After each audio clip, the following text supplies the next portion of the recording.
Welcome back. తెలంగాణలో జరగనున్న 72వ miss world పోటీలను ప్రభుత్వం ప్రతిష్టాత్మకంగా నిర్వహించనుంది. మిస్ వరల్డ్ పోటీలతో ప్రపంచం చూపు మన తెలంగాణపై ఉంటుందన్నారు Telangana special chief secretary senior IAS అధికారి జయేష్ రంజన్. టూరిజం అభివృద్ధికి కూడా ఈ పోటీలు ఉపయోగపడతాయి అంటున్నారు. ఎలాంటి ఇబ్బందులు తలెత్తకుండా భద్రత ఏర్పాటు చేయబోతున్నట్లు తెలిపారు. ఈ పోటీల ద్వారా తెలంగాణలోని కల్చరల్, మెడికల్ టూరిజంని ప్రపంచానికి చూపించబోతున్నామంటున్న తెలంగాణ స్పెషల్ సిఎస్ జయేష్ రంజన్ తో మా ప్రతినిధి దిల్లీశ్వరి ఫేస్ టు ఫేస్ ఇప్పుడు చూద్దాం. Telangana special chief secretary senior IAS అధికారి జయేష్ రంజన్ ఐఏఎస్ ఉన్నారు.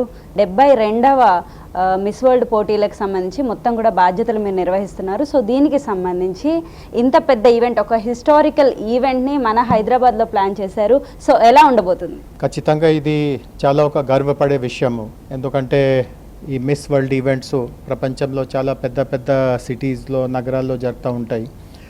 అండ్ భారతదేశంలో కూడా గతంలో 2 సార్లు మిస్ యూనివర్స్ ఒకసారి బెంగళూరులో, మిస్ వరల్డ్ ఒకసారి బాంబేలో జరిగింది. సో హైదరాబాద్కి ఇట్లాంటి అవకాశం దొరకడం ఇది చాలా గొప్ప విషయం. అండ్ ఏమాత్రం కూడా దాంట్లో లోపాలు లేకుండా మేము చాలా పకడ్బందీగా ఈ ఈవెంట్ని నిర్వహించుకోబోతున్నాము. 120 దేశాలకు పైగా చాలామంది బ్యూటీ పేజెంట్ అభ్యర్థులు అనే వాళ్ళు వస్తున్నారు. ఇంతమంది బయట దేశాలు అంటే పరదేశీయులు వస్తున్నారు. వీరికి సంబంధించి భద్రత ఎలా ఉండబోతుంది? సో ఇది చాలా ముఖ్యం. అండ్ గౌరవ ముఖ్యమంత్రి గారు స్వయంగా ఈ భద్రతా విషయంలో 2 సార్లు సమీక్షించారు. తెలంగాణ పోలీస్కి ఒక మంచి రెప్యుటేషన్ ఉంది. గతంలో కూడా హైదరాబాద్లో కానీ తెలంగాణలో కానీ ఏమాత్రం కూడా అవాంఛనీయ జరగకుండా వాళ్ళు మంచిగా తగిన చర్యలు తీసుకోగలిగారు. సో ఈ మిస్ వరల్డ్ కార్యక్రమానికి కూడా ఎట్లాంటి ఏమీ సమస్య రాదు. అట్లా నేను 100% నేను నమ్ముతున్నాను. ఇప్పుడు తెలంగాణకు సంబంధించి ఆల్ ఐస్ ఆన్ తెలంగాణ అని, అలాగే తెలంగాణ జరూర్ ఆనా అని చెప్పేసి 2 స్లోగన్స్ని అయితే ముందుకు తీసుకొచ్చారు. సో ఈ స్లోగన్స్తో మన తెలంగాణ టూరిజం అనేది డెవలప్ అయ్యే ఛాన్స్ ఉందంట. అవును. సో దిల్లేశ్వరి గారు, మెయిన్ అంటే చాలామందికి పూర్తిగా అవగాహన లేకపోవచ్చు. బట్ మీ ఎన్టీవీ ద్వారా నేను ఒక విషయం మీద ఇంకా కొంచెం వివరంగా స్పష్టత ఇస్తున్నాను. అంటే చాలామంది అడుగుతుంటున్నారు, ఈ ఏం అవసరం ఉంది, అంత ఈవెంట్ చేయాల్సిందిగా ఏం అవసరం ఉంది, ప్రభుత్వాన్ని దృష్టిలో ఇంకా చాలా ముఖ్యమైన అంశాలు ఉన్నాయి కదా, మిస్ వరల్డ్ పోటీ నడపడమే ఎందుకు? గతంలో స్వయంగా ఉమ్మడి రాష్ట్రంలో నేను టూరిజం కార్యదర్శిగా, ఇది నాకు మొదటి అనుభవం కాదు. నేను 4 సంవత్సరాలు టూరిజం శాఖలో పనిచేసే నాకు అనుభవం ఉంది. బట్ ఈరోజు కూడా వాస్తవికత ఏముంది అంటే భారతదేశం గురించి అవగాహన చాలా చాలా తక్కువ ఉంది. అంటే యుఎస్లో కావచ్చు, యూకేలో కావచ్చు, మన జపాన్, కొరియా ఇట్లాంటి దేశాలకి కూడా వెళ్ళాను. భారతదేశంలో టూరిజం అంటే వాళ్ళు 3 చూస్తారు. ఒకటి ఆగ్రా, ఆఫ్కోర్స్ తాజ్మహల్.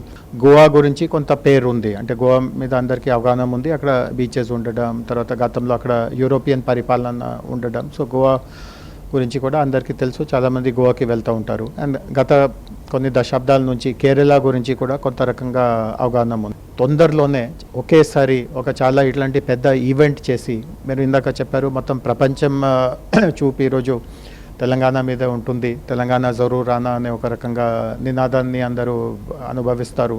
సో ఇది ఇంకా ఒక మార్గము. అంటే 20 సంవత్సరాల నుంచి చిన్నగా చేసే పని బదులు అనే చెప్పము, తో పోటీగా దాంతో సమానంగా ఒకేసారి ఒక చాలా ఇంటర్నేషనల్ స్థాయి, బాగా గుర్తింపు పొందిన ఈవెంట్ని మనము విజయవంతంగా హోస్ట్ చేయగలిగితే చాలా మనకు రెప్యుటేషన్ వస్తుంది. అంటే 120 దేశాల ప్రతినిధులు ఇక్కడికి వచ్చి బాగా ఎంజాయ్ చేశారు. అండ్ మీకు ఈ కార్యక్రమం స్వరూపం గురించి అవగాహన ఉంటుంది. సాధారణంగా ఇట్లాంటి పోటీ ఆ ముఖ్య నగరంలోనే, అంటే హైదరాబాద్ కేంద్రంలోనే ఉంటుంది. బట్ ఈసారి హైదరాబాద్తో పాటు పార్టిసిపెంట్స్ని రామప్పకి పంపిస్తున్నాము. 1000 స్తంభాల గుడి దగ్గర వరంగల్కి వెళ్తూ ఉంటారు, తర్వాత పోచంపల్లికి వెళ్తున్నారు.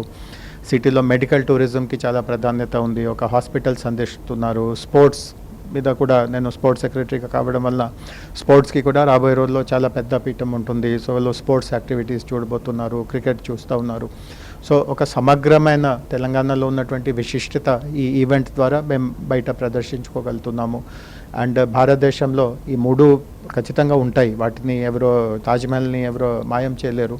బట్ వాటితో పాటు తెలంగాణ అండ్ హైదరాబాద్కి కూడా రావడానికి మంచి అవకాశం ఉంది. కొంతమంది కామెంట్ చేస్తూ ఉన్నారు, ఎంత ఖర్చు అవుతూ ఉంది, ఖర్చు అంతా ఉండట్లేదు, అట్లాంటివి కూడా అపోహలే కానీ ఎంతైనా ఖర్చు అయినా దానికి నా ఆలోచనలో నా అంచనాలో కనీసం 50 రెట్లు మనకు దానివల్ల బెనిఫిట్ వస్తుంది.